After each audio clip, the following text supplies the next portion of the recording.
Vous ne connaissez peut-être pas cet endroit, et pourtant derrière ces murs s'est déroulée une nuit atroce. Une nuit de fête qui a basculé dans l'horreur. Une nuit où l'ivresse, la colère et la peur ont mené à un drame sanglant. Voici l'histoire d'une horrible nuit.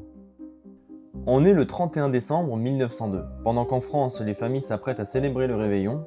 Mais dans cette usine viticole, deux ouvriers ont un rôle bien différent. Leur mission, elle est simple. Rester éveillés toute la nuit, surveiller la chaudière et maintenir la production.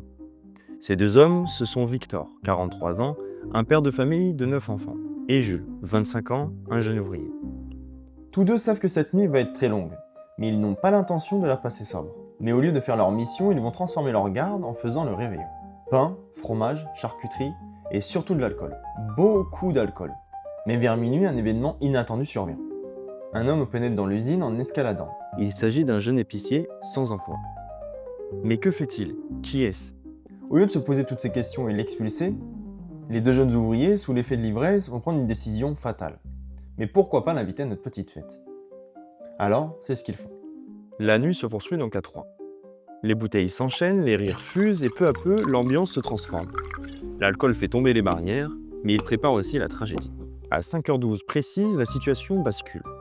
Les deux jeunes ouvriers savent que leurs collègues de jour vont arriver, mais ils ne peuvent pas être surpris avec un étranger. Alors ils demandent au jeune épicier de partir, mais celui-ci refuse.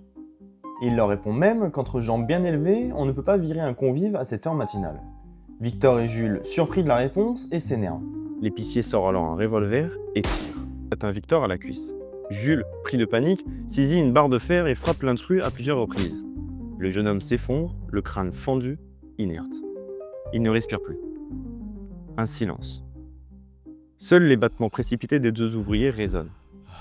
Ils comprennent qu'ils viennent de tuer un homme, mais que faire du corps? Jules propose une idée, terrifiante, Et si on brûlait le cadavre dans le foyer du générateur? pour effacer toute trace. Victor refuse catégoriquement. L'idée le choque, mais surtout, il a peur. Les deux hommes se disputent violemment. Victor, blessé et terrorisé, prend la fuite. Jules, resté seul, tente malgré tout de pousser le corps dans le fourneau. Mais la tâche est impossible. Le cadavre est trop lourd, alors il abandonne. Il s'enfuit à son tour, laissant derrière lui une scène macabre.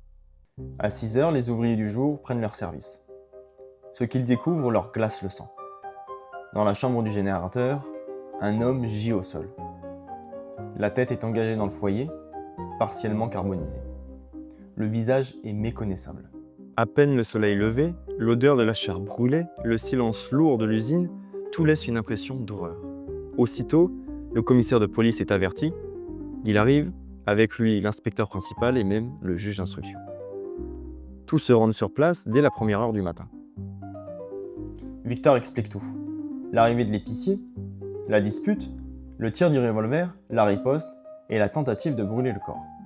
Jules, lui, choisit le silence. Mais quelque chose cloche. En examinant le revolver, il reste 5 balles intactes. A-t-il réellement tiré? Et pourquoi accueillir un intrus entré par effraction au lieu de l'expulser? Et enfin, la question la plus troublante est: pourquoi vouloir brûler le corps s'il s'agissait d'un geste de légitime défense? Très vite, l'affaire fait grand bruit. La presse titre « Une horrible nuit » et l'opinion publique doute de la version des ouvriers. Pour beaucoup, il ne s'agit pas d'une agression extérieure. Mais bien d'une rixe entre 3 ivrognes qui a dégénéré en meurtre. L'épicier n'aurait jamais tiré, Victor et Jules auraient perdu le contrôle, et au matin, au lieu d'assumer, ils auraient tenté d'effacer les traces. Après jugement, les deux hommes sont acquittés, et l'affaire restera comme un drame marqué par l'alcool, la violence et la peur. Ce qui devait être une simple nuit de surveillance s'est transformé en une tragédie. En quelques heures, les rires ont laissé place aux cris. Un jeune homme a fini la tête dans le feu. Une horrible nuit, c'est ainsi que les journaux l'ont appelée.